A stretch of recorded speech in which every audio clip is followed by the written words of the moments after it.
Le bureau de communication de la présidence a annoncé dans un communiqué que le chef de l'État s'était rendu à New York pour participer à la 69e session annuelle de l'Organisation des Nations Unies et y prendra la parole vendredi prochain. Le président, qui sera de retour au pays le samedi 27 septembre, rencontrera plusieurs hauts dignitaires lors de son séjour aux États-Unis. Le discours du président Martelly dans le cadre de la 69e session de l'Assemblée générale des Nations unies cette année aura comme toile de fond la reconstruction économique et sociale du pays à travers la stabilité politique. Lors de la conférence quotidienne de la primature ce mercredi, Henri Robert Sterlin, le secrétaire d'État aux Affaires étrangères, a expliqué que dans le cadre de cette assemblée, le président Martelly devra convaincre les pays membres de l'ONU des avancées réalisées par son gouvernement en vue de faire d'Haïti un pays émergent. À partir de 2015, les Nations Unies pourront régénérer une série de fonds, même si on fait après 1945, pour une nouvelle étape de la coopération internationale. Premièrement, Haïti n'est pas capable de rater ça. Parce que même gens, les nous indépendants en 1804 au 19e siècle, nous avons raté la révolution industrielle, eh bien, président Martelly avec Premier ministre Lamotte, ils sont obligés de mettre dialectique à terre, ils sont obligés de mettre compétences techniques à terre pour devant 193 États présents dans l'Assemblée générale là, pour montrer que Haïti est capable de faire partie de pays émergents.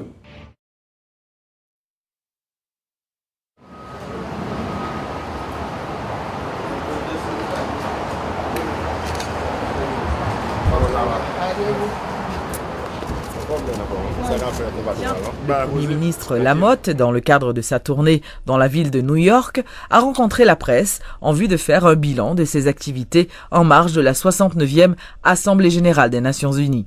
Le chef du gouvernement a rappelé les grandes lignes de la politique environnementale de l'administration du président Martelly, tout en évoquant les dangers que représente le réchauffement climatique pour les petits pays. Le Premier ministre Laurent Lamotte s'est entretenu, lui, mardi, avec le ministre canadien au développement international et de la francophonie, M. Christian Paradis, de la coopération entre les deux pays. Je suis rencontré avec le ministre canadien de coopération, M. Denis Paradis, côté que nous faisons une discussion large sur la coopération canadienne et moyens pour nous renforcer pour que la coopération canadienne elle-même devienne plus fluide et aller directement au gouvernement. Donc, ils ont intéressé à investir à travers le secteur privé canadien pour faire de gros projets de développement en Haïti. Mais la bonne nouvelle là, c'est que le Canada lui-même paraît pour que les continue la coopération avec Haïti. Donc, on est que il y a quelques années, il y a un processus de révision de ça. Qu'on y a là, Canada, dans les prochains jours, dans les prochaines semaines, il dit que va reprendre la coopération avec le pays d'Haïti. Donc, nous-mêmes, nous disons que nous gagnons. Et il y a une coopération avec la police nationale d'Haïti, montrer le progrès qui fait avec la police nationale, là, montrer le progrès qui fait dans la question de criminalité qui baisse et dans la question de kidnapping qui baisse. Nous avons besoin de construire plus de commissariats, nous avons besoin de renforcer le personnel policier et la police. Nous avons besoin d'arriver à 15 000 policiers en effectif total. Donc tout ça va être fait avec moyens. Donc, moyen ça c'est eux même que le gouvernement canadien partiellement nous encourageons à continuer dans la cantine scolaire là tout. Nous encourageons à continuer tout dans le secteur énergie, surtout dans l'hydroénergie. Donc dans ça, il dit que vous allez une équipe fait une étude de planification avec Hydro-Québec qui va venir dans le pays pour regarder qui ça a besoin. Donc, mais nous disons quoi dans le gouvernement? Passer par l'État haïtien. Aide canaliser directement. Parce que l'aide canalisée par d'autres channels. Eh bien, assurément, s'il n'est pas dans le budget, nous, là, il n'est pas dans le budget, il n'est pas dans la priorité, là, il n'est pas dans la priorité, on n'est pas fait après, qui est-ce qui sont en bas, population. Donc, pour éviter tout ça, nous disons, passer par le gouvernement, même l'Union européenne fait, même le BID fait, appui budgétaire, même le gouvernement Venezuela fait, même la coopération sud-sud fait, nous disons, même, eh bien, on emboîte le pas. On allé vers un progrès pérenne et durable à travers un renforcement des capacités du gouvernement haïtien et ils ont commencé d'accord avec l'IDEA pour que c'est seulement à travers une aide qui canalise à travers le gouvernement qui mène des résultats pérennes, ça que nous avons besoin pour le pays à développer tout bon vrai. Parce que nous voulons voir le pays d'Haïti en avant. Nous voulons faire. Pour faire, nous avons besoin de plus de moyens. Le Premier ministre haïtien Laurent Lamotte est avec nous en direct de New York aux États-Unis. Merci d'être avec nous dans 64 minutes sur TV5 Monde, Monsieur le Premier ministre. Alors vous êtes intervenu hier lors de l'Assemblée générale des Nations Unies. Le sommet sur le climat vient donc de s'ouvrir. Les catastrophes ont des effets dévastateurs sur votre pays. Tempêtes, inondations, sécheresses. Haïti n'a pas été épargné par les calamités ces dernières années. En quoi, selon vous, y a-t-il urgence à lutter contre ce qu'on appelle le changement climatique ? Bon, je vous remercie pour la question. L'important, c'est de sensibiliser le monde entier, c'est de sensibiliser notre pays, c'est de sensibiliser les citoyens du monde à vraiment lutter pour avoir un monde vert, pour investir dans l'économie verte, pour investir dans l'énergie verte. En Haïti, nous avons commencé à le faire. Nous avons installé pratiquement l'éclairage public. Il y a eu plus de 8000 lampadaires solaires à être installés à travers les sections communales, à travers les villes, à Port-au-Prince, un peu partout. On a commencé. Nous travaillons aussi sur la prévention, sur la résilience, le reprofilage des rivières, le curage des ravines, la sensibilisation de nos citoyens. Nous travaillons aussi sur la sécheresse. Donc, c'est une situation qui est très difficile et voilà pourquoi il est impératif que le monde entier s'unisse pour couper les émissions, que le monde entier s'unisse pour avoir un monde plus vert et pour y travailler de manière assidue. Haïti a souvent été présenté comme un exemple de mauvaise gouvernance en matière écologique. La forêt haïtienne a été décimée par l'action de l'homme. Il est impossible de revenir en arrière, Monsieur le Premier ministre. Que pouvez-vous aujourd'hui faire concernant ce sujet ? Nous avons aujourd'hui un niveau de déforestation de 98,5%, principalement parce que les citoyens haïtiens sont dans une situation difficile. Il y a un trafic énorme de charbon, de bois. Donc, nous avons pris plusieurs mesures. Une des mesures les plus importantes, c'est la reforestation aérienne. Nous l'avons commencé, c'est un projet de plus de 5 millions de dollars. Nous avons des moyens limités. Nous avons aussi des campagnes de sensibilisation. Nous avons interdit le transport de charbon dans une zone qui est la Grande Anse, qui est une zone qui est toujours boisée. Nous avons aussi une campagne de substitution du charbon de bois pour le gaz naturel, pour le gaz propane.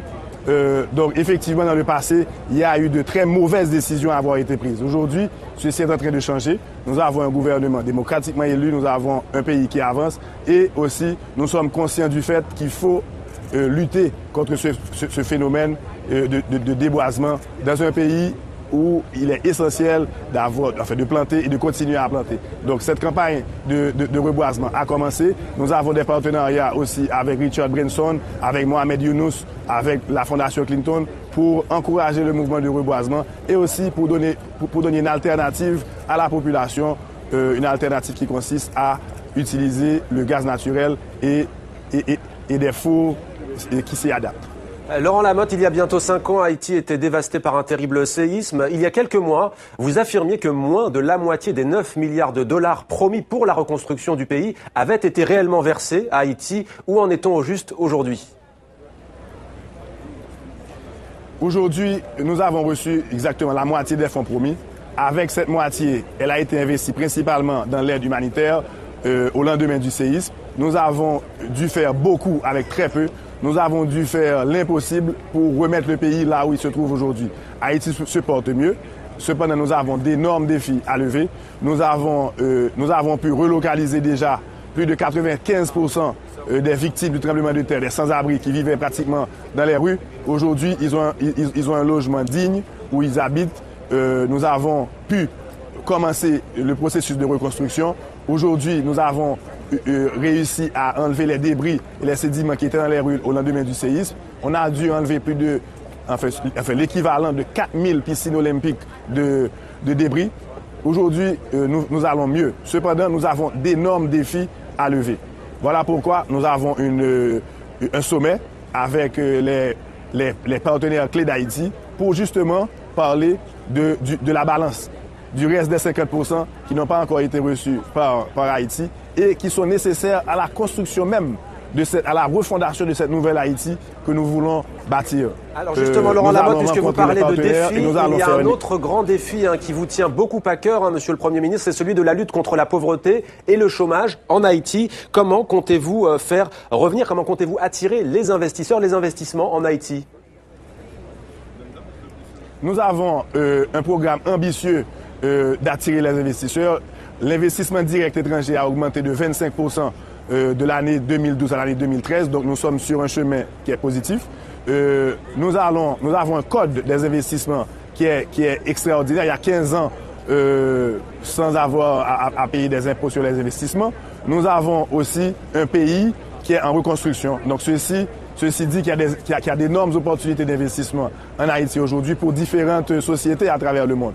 L'énergie est un secteur important, la construction est importante, les infrastructures, la santé est un domaine intéressant. Donc Haïti aujourd'hui est ouvert aux investissements.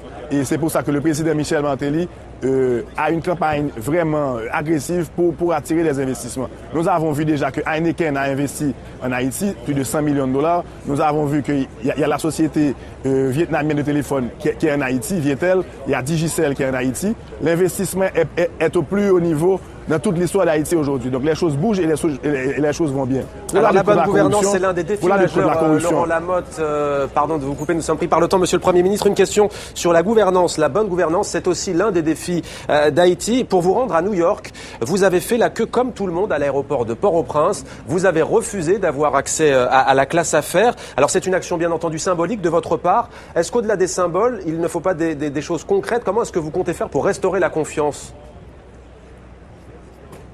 Bon, pour restaurer la confiance, il faut avoir le sérieux, le professionnalisme et la bonne gouvernance. Et c'est ce que nous essayons d'avoir dans notre équipe. Et justement, voyager en classe économique, nous sommes un pays fragile, nous sommes un pays qui se relève d'une énorme tragédie. Et tous les fonds doivent être investis dans la population, dans le pays, dans la reconstruction, dans créer des logements dignes pour nos concitoyens. Donc ceci, et d'ailleurs, à mon retour, nous allons avoir un arrêté qui va institutionnaliser les voyages en classe économique pour tout le gouvernement d'Haïti. Donc ceci, encore une fois, est symbolique, mais dit beaucoup et va très loin pour montrer au monde entier que nous sommes sérieux. Nous avons la volonté de réussir dans une nouvelle Haïti, et ceci avec le concours du monde entier qui, au lendemain du séisme, était venu à notre rescousse. Laurent Lamotte, Premier ministre d'Haïti, merci beaucoup à vous d'avoir accepté de répondre à nos questions en direct de New York aux États-Unis, où s'est donc ouvert le sommet de l'ONU sur le climat. Merci à vous. Bonsoir, ça va? Mesdames et messieurs, le président de la République, son excellence Michel Martelly, il fait criver dans l'aéroport JFK dans New York, côté que il vient participer dans la 69e Assemblée générale de l'Organisation des Nations Unies. Comme nous connaissons depuis 3 ans, Haïti reprend place dans le grand concert des nations.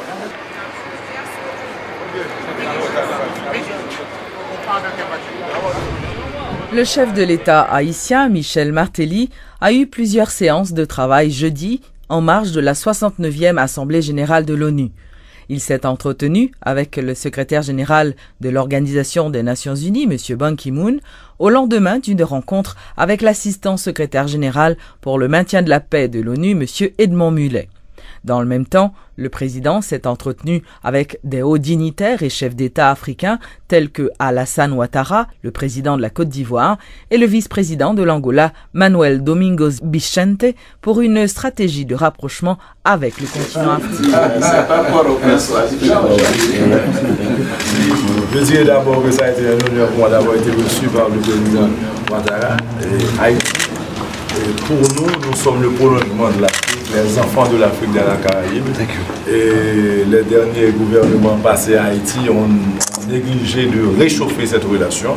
Et c'est ma mission de m'assurer que nous nous rapprochons encore de l'Afrique. Nous sommes de l'Afrique. On a beaucoup qu'on puisse faire ensemble. On a beaucoup que nous devons beaucoup faire ensemble. Donc on s'est donné rendez-vous. D'ailleurs, on se retrouve au Sénégal, fin novembre pour la francophonie, et maintenant j'ai profité pour inviter officiellement le président pour une visite en Haïti. Il a saisi l'opportunité aussi pour m'inviter, moi en Côte d'Ivoire, donc probablement avant mon passage au Sénégal pour la francophonie ou après. Mais l'essentiel, c'est qu'on s'est mis d'accord pour travailler sur des questions importantes, que ce soit des questions agricoles, voir comment Haïti pourrait bénéficier de l'expertise de nos frères de la Côte d'Ivoire, et du même coup une coopération sur l'éducation qui est importante pour nous. Par le passé, les Haïtiens, des professeurs haïtiens sont partis et partager leur savoir avec nos frères africains. Aujourd'hui, pourquoi pas pendant qu'Haïti est sous temps difficile, pourquoi pas avoir nos frères revenir à Haïti, participer avec nous à la construction de cette nation haïtienne qui, pour les Africains, représente beaucoup aussi. Haïti a mené un combat qui va au-delà des intérêts d'Haïti, qui va au-delà même des intérêts de la race noire, puisque c'est un mouvement qui a redéfini le mot liberté quand on a pris notre indépendance. Donc, entre l'Afrique et Haïti, on doit s'unir et rester un. Et c'est à ça qu'on travaille. Donc, je remercie le président pour cette opportunité. Merci. Merci beaucoup. Donc, à bientôt à Dakar et à Addis Abeba. Merci encore. D'accord. Good afternoon, everyone.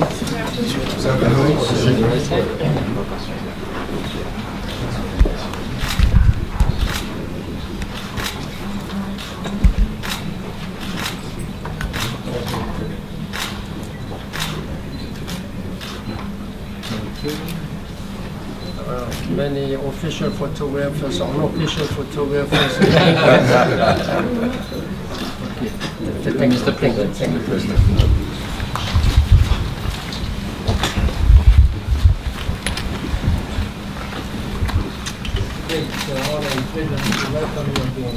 Thank you for visiting. After that, we can sign. Mr. President, Gustavo Sargente with Cisco Systems. How are you? Nice to meet you. Pleasure. It's George Weixner with Credit Suisse. How are you? Very well. Pleasure. Mr. President, Jotaro Hamada, I'm with Citibank. Very pleased to meet you.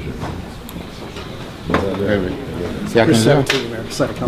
Nice to meet you. How are you? Pleasure. Bon, Et toute la journée, parce que j'ai des rencontres bilatérales sans arrêt. Je suis de la Virginie, mais je connais, j'ai vécu en France et je connais l'Haïti aussi. Super. Un plaisir. Président, comment vas-tu? Ça va? Très très bien, chanté. Moi aussi. Le président Martelly a pris la parole ce vendredi à la tribune des Nations Unies à l'occasion de la 69e Assemblée générale de l'Organisation internationale. Dans son allocution qui a duré une dizaine de minutes, le chef de l'État a mis l'accent sur les efforts de son gouvernement dans divers domaines, tels que l'éducation et la santé, tout en invitant les Nations Unies à prendre des engagements décisifs pour l'éradication du choléra en Haïti. L'Assemblée va écouter l'allocution de Son Excellence M. Michel Joseph Martelly, président de la République d'Haïti. Je demande au protocole d'escorter Son Excellence.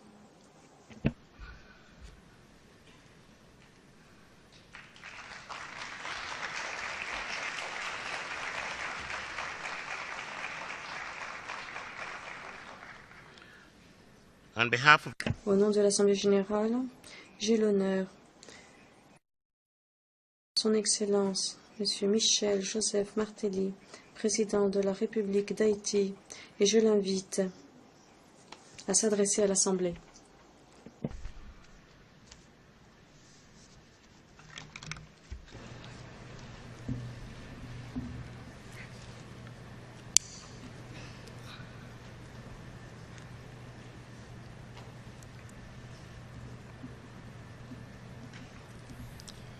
Monsieur le Président de l'Assemblée générale, Monsieur le Secrétaire général, Excellences, Mesdames, Messieurs. Depuis son adoption à San Francisco, la communauté internationale a fait de la Charte des Nations Unies un véritable acte de foi dans l'instauration d'un nouvel ordre international fondé sur les idéaux et des valeurs qui élèvent la dignité humaine, qui encouragent le développement durable et la solidarité entre les peuples.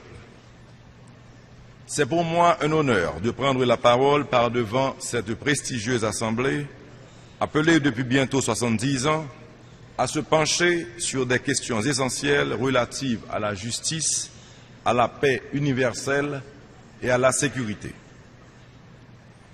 Je profite de cette tribune, Monsieur le Président, pour vous adresser mes plus vives félicitations pour votre élection à la tête de notre Assemblée.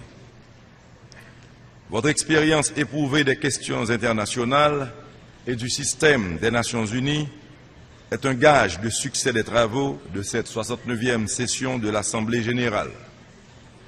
Soyez assurés de l'entière collaboration de la délégation haïtienne.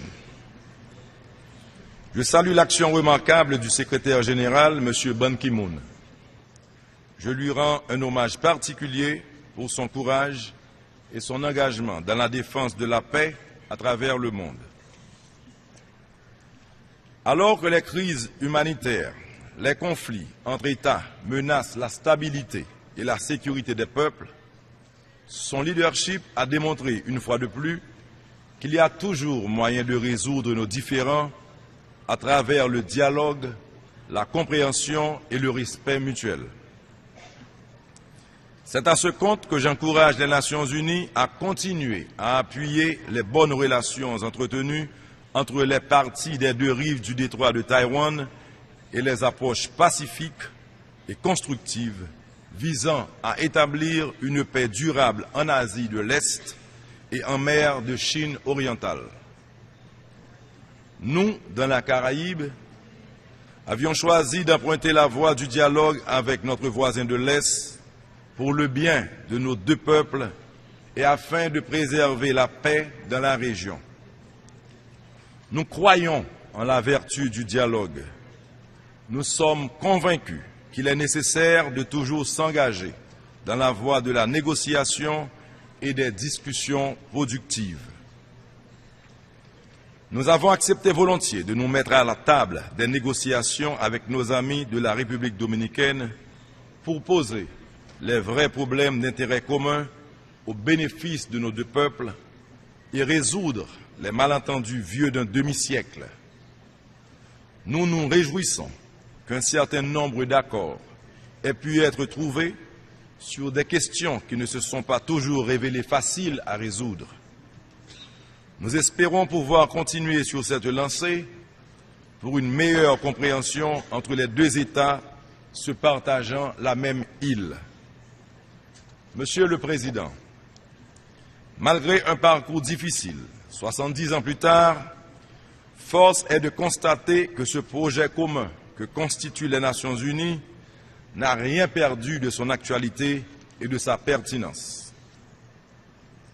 À l'heure où des foyers de tensions internationales persistent, les forces éclairées de notre planète doivent s'unir pour préserver la paix, la démocratie, la stabilité, les droits humains et le développement.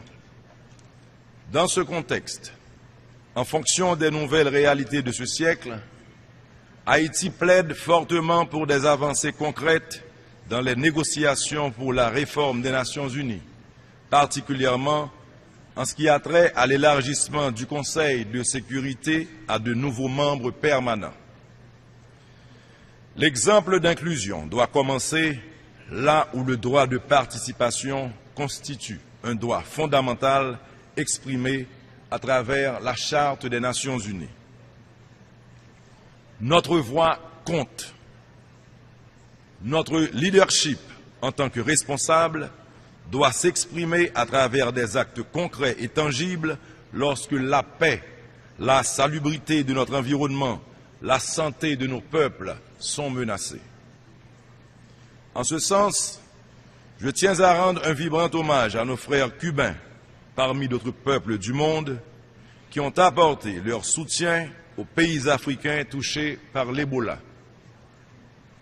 Mesdames et messieurs, autant que nous avons la responsabilité morale d'élever la voix contre l'injustice, d'où qu'elle puisse venir, contre le fanatisme, de rejeter la répression et la violence sous toutes les formes qui soient, de lutter contre les discriminations et les préjugés qui entravent la solidarité entre les peuples, nous avons aussi l'obligation de reconnaître et d'encourager les efforts pour unir les peuples.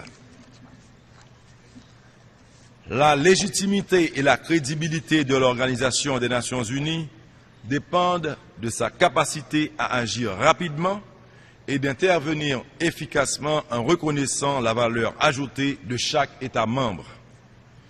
Plus que jamais, il est nécessaire d'adresser les problèmes avec pragmatisme. Cela constitue une urgence en ces temps de tensions politiques constatées à l'échelle planétaire et de propagation de certaines maladies tout aussi dévastatrices. Aussi, la communauté internationale est-elle fortement interpellée par la résurgence, sous une forme inédite, d'un terrorisme international brutal et fanatique. L'Organisation des Nations Unies reste et demeure aujourd'hui notre meilleur rempart face à ces défis, dans le respect de la dignité des peuples, dans la participation et l'intégration de tous. Monsieur le Président, Mesdames, Messieurs, qu'il me soit permis de vous présenter la situation de mon pays, la République d'Haïti. Le peuple haïtien est à un tournant décisif de sa longue marche dans sa quête de stabilité, de démocratie et de progrès, vers la consolidation des institutions démocratiques mises en place voilà 27 ans par l'adoption de la Constitution de 1987. Après plus de 2 décennies ponctuées de catastrophes de tout genre, Haïti a enregistré des progrès indiscutables au cours de ces 3 dernières années en ce qui a trait à la consolidation de la démocratie et de l'état de droit, au renforcement de ses institutions et de la protection des droits humains, à la réduction de la pauvreté et à l'instauration des bases d'une croissance soutenue et d'un développement durable. Nous sommes conscients que le chemin devant mener Haïti à la stabilité socio-économique est encore long. Cependant, les obstacles, aussi puissants soient-ils, ne sont pas insurmontables. Sur le plan de la sécurité, la situation s'est améliorée au point qu'Haïti soit devenu l'un des pays les plus sûrs de la Caraïbe. Le gouvernement a déployé beaucoup d'efforts visant à renforcer la professionnalisation de la police nationale d'Haïti. Je réaffirme et maintiens ma position sur la nécessité d'un retrait progressif et ordonné des troupes onusiennes du sol haïtien.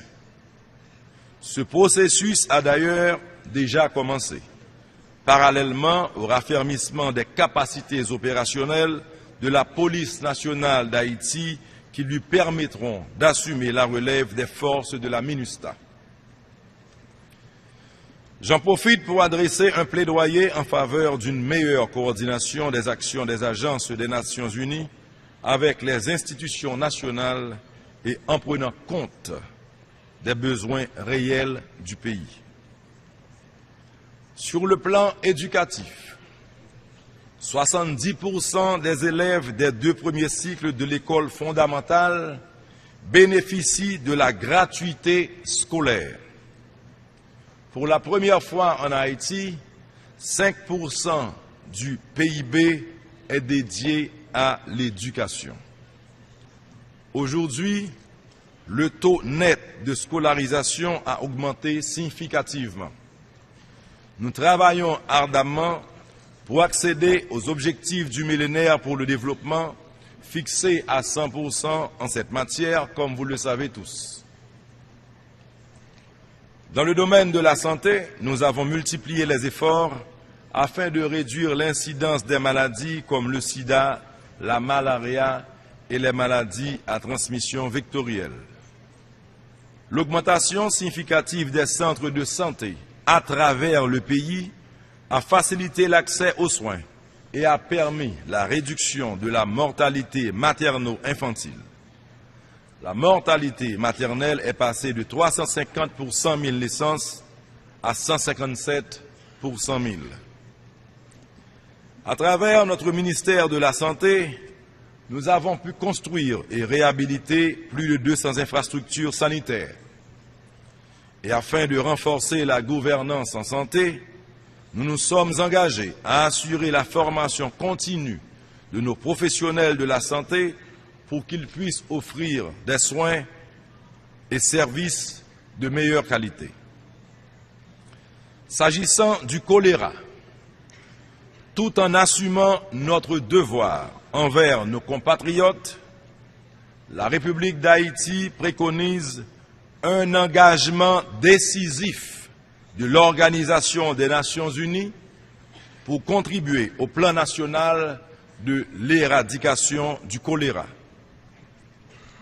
Sur le plan économique, d'importantes réformes ont été mises en place pour améliorer l'environnement des affaires. L'augmentation du flux des capitaux étrangers et du nombre de touristes à visiter notre pays sont des preuves tangibles de l'amélioration du climat des affaires en Haïti. Nous sommes résolument tournés vers notre objectif de faire d'Haïti une destination d'investissement et non une destination humanitaire. Sur le plan politique, Haïti réalisera dans le meilleur délai des élections libres, honnêtes et transparentes pour le renouvellement des institutions démocratiques et constitutionnelles. Il s'agit là d'un passage obligé. Les règles démocratiques l'exigent et je me tiendrai jusqu'au bout du côté des principes républicains. En ma qualité de chef de l'État, garant de la stabilité des institutions, je n'ai ménagé aucun effort pour trouver un consensus entre toutes les parties et institutions concernées par l'organisation des élections législatives et municipales. Malgré les divergences constatées, dans l'esprit des Saliniens, je suis confiant qu'ensemble, on arrivera à dégager un consensus. Je me réjouis déjà de pouvoir réunir encore une fois mes concitoyens autour d'une table pour offrir cet espace harmonieux empreint des idéaux les plus purs que le peuple haïtien s'est fixé et auxquels on reste résolument attaché. Monsieur le Président, je voudrais réitérer le soutien de la République d'Haïti au combat que mènent les Nations Unies pour l'éradication de la pauvreté.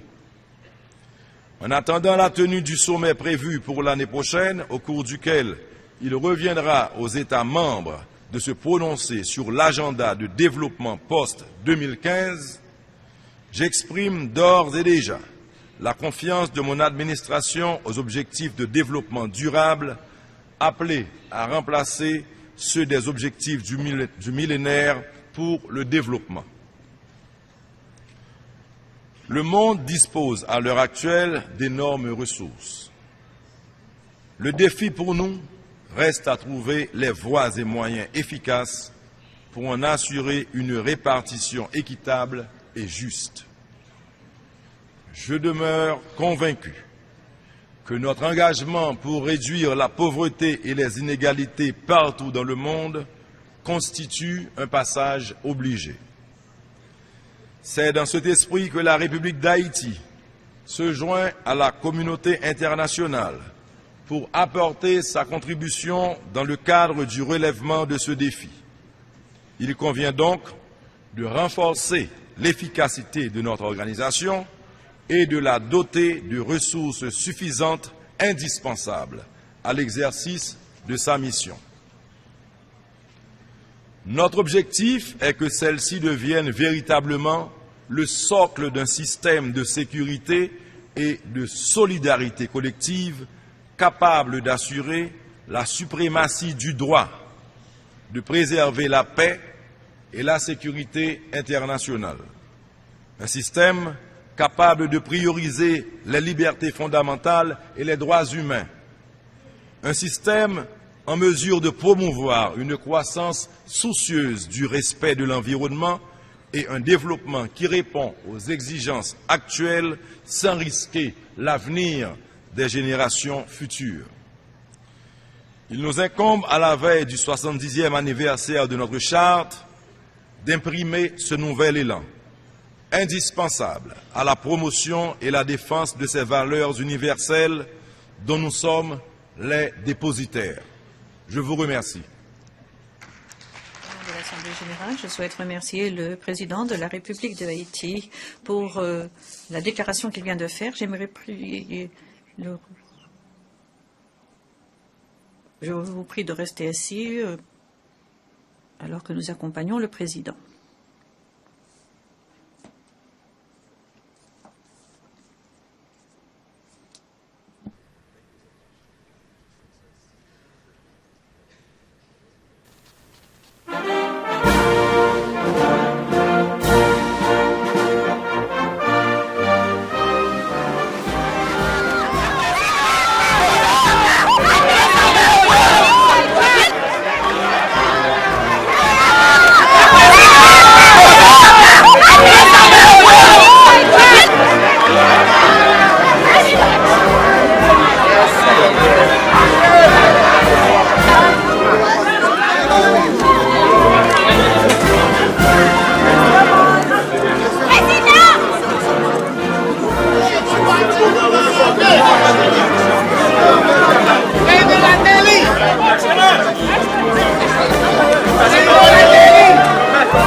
Former tout le commissaire Sayo, ministre des Affaires étrangères du Liboutis qui est là avec nous, et ambassadeur d'Haïti à l'ONU. Eh bien, mes amis, le président de la République, lui là, le premier ministre est là, et continuité au gouvernement. Est-ce que vous avez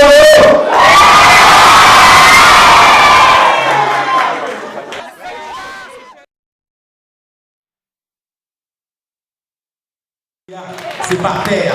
Pour le pays, c'est pas building. Pour le pays, c'est pas route. Pour le pays, c'est nous-mêmes. Nous disons qu'un pays ne vaut que par son peuple. Si le peuple a le pays a bien. L'on est petit pays dans la rue, a suivi les machines. Demain, pays dans la rue, a fini pays dans la rue. Donc, je dis, je dis merci parce que le programme, ça, il vit nos réalités. Attention, nous avons un résultat, mais elle vit nos réalités. Parce que nous avons 1,7 million. 1 750 000 petits monde qui parlent l'école gratis, je dis que l'État paye. L'État paye. Mais par contre, dis-nous que ça fait 2 ans que le programme a commencé. Je dis à concept l'école gratis, ça est dans la tête tout haïtien. Diaspora, on est la LP pour lui. Mais on admet tout que jusqu'à présent, qualité éducation, il va bon. Ça veut dire que nous allons à l'école, mais nous ne pouvons pas faire ça. Qui fait que l'année, ça, nous finissons avec des mesures pour que nous attaquons qualité d'éducation. Une mesure, pas que l'école pour commerce encore, son l'école, pas que permis de l'éducation nationale ou pas culture. Je dis, une mesure, c'est que pas que professeur qui garantit paraître la gestion de job qui est professeur. Il faut qualifier pour qu'un professeur, sinon, ce n'est pas un permis, pas qu'un professeur. Donc, je dis à part de voyer petit monde dans l'école gratis là, nous commençons à mettre des bagages dans la tête petit monde. Mais bagages qui te découragent en haïtien aujourd'hui, c'est que même le n'a fait ça. Réponse là c'est pas pour le matin. Parce que le rapport petit monde 5 ans à l'école, 6 ans, 7 ans, 8 ans à l'école. Résultat c'est pas pour l'année prochaine. Résultat est pour 20 ans, 25 ans. 25 ans, yes. Mais si nous sommes monde sérieux, il faut investir. Il faut investir pour dans 25 ans dans le pays. C'est ça. Parce que son bail qui nous fait depuis longtemps pas de fête. Comme nous pas venir pour jouer qui était là enfant, pas de foin, n'a pas devant. C'est ça. D'ailleurs c'est parce que y a pas de fête qui fait nous vendre bagages pour nous faire. Yes!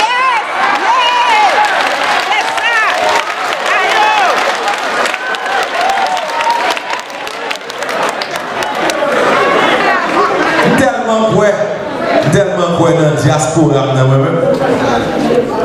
diaspora, ils vivent dans un pays côté démocratie assez réveillé.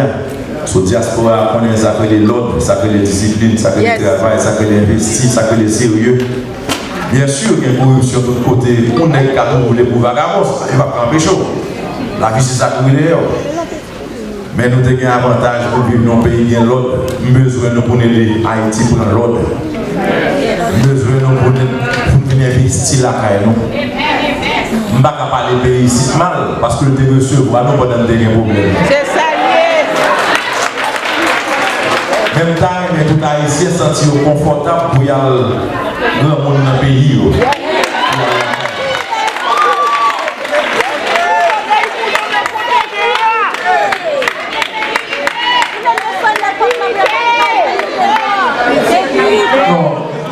Bon fait technique là. Ça quand tu te dis ça ne m'a pas fait là.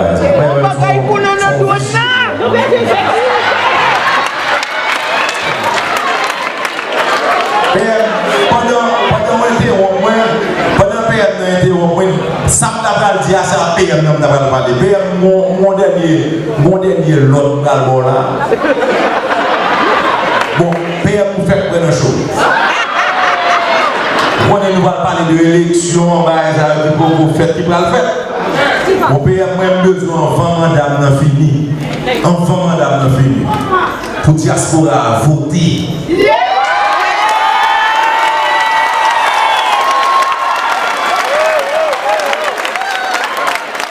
Besoin pour diaspora participer dans le développement Haïti à partir du droit de vote libre. Et c'est nous qui avons besoin pour participer dans le développement Haïti à partir de prise de décision, même si on passe sur le terrain, mais puis on prend des décisions sur ça qu'on fait là. Parce que des fois c'est mauvais choix qui fait en bas, mauvais choix qui fait que le travail n'a pas fait. Voilà que le peuple haïtien dort bonsoir et puis il fait mauvais choix, quand on chantait le pays a changé.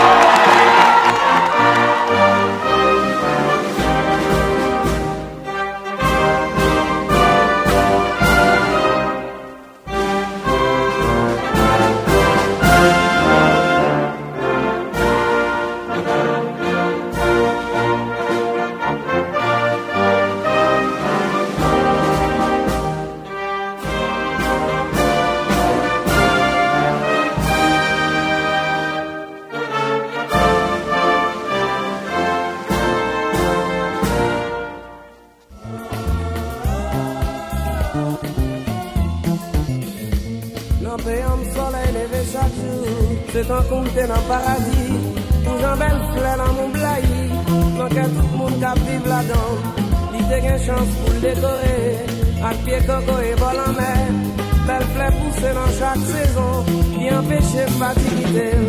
Haïti chérie, en avant tout sorti les mamelles ou nourrines, chérie, pour bon janvier mon aussi à cap chanter, chérie, la moi blaï dans Cambou.